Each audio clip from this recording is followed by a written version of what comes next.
庄飞，你怎么了吗？没事，就是摔了一跤。要不要去校医务室看看？已经看过了，是新晋的计算机大神英雄救美，让我们庄飞及时被救住了。刚才师姐说的大神是蒋正涵喽。怎么样，林夕，还适应吗？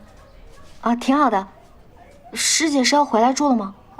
我今天学生会有事儿，弄太晚了就没走成。今天呢，跟你们一起住宿舍。哦，对了，以后呢，只要晚上有课，我就不回家了。好。那个，我可以问问你们，就是你们觉得我要不要跟蒋大神道个谢？当然可以啊。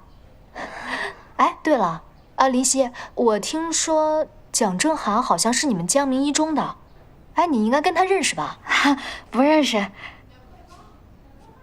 他确实是我高中同学啊，但是我在学校的时候只知道学习，不怎么关心班上的同班同学，而且他也不怎么来学校，所以就不太熟。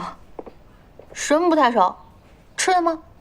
小曼，你跟你们以前学校的蒋正涵熟吗？我不熟啊，但有人熟。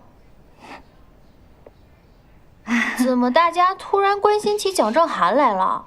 啊，是庄飞脚崴了，蒋正涵帮他送进了医务室。庄飞呢就想感谢一下他。蒋正涵，他这么热心有爱的吗？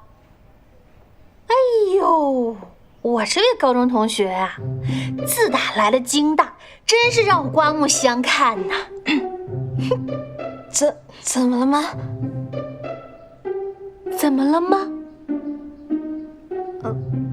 我怎么知道啊？我知道，我们这位高中同学蒋正涵，以前可是我们学校的问题学生呢。他又顶撞老师，又不爱学习，考全班倒数的，所以他能上京大，其实我也很惊讶的。小溪，你呢？好了好了，不聊他了。啊，对了，诸位小师妹们，作为京大的传统呢，今天晚上我做东，请同系师妹们吃饭，大家一起来啊。师姐啊，我不是你们系的，可以一起吃吗？石英姐，不好意思啊，她一直都这样。当然可以，一起来。师姐，我今晚跟我男朋友约饭了，下次吧，我们再一起吃。那就说定了。好的，好嘞。你呀，注意点儿，过几天就好了啊。你刚刚干嘛？怎么了？说错话了？没有吧？小曼，你是不是会看手相啊？我在。好，你帮我看一下。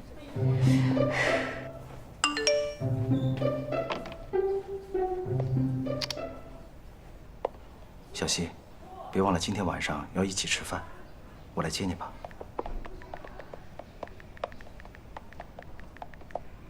对不起啊，秦月哥，我差点忘了，我会晚一点到。你把地址发给我，我自己去就。谁呀？没谁。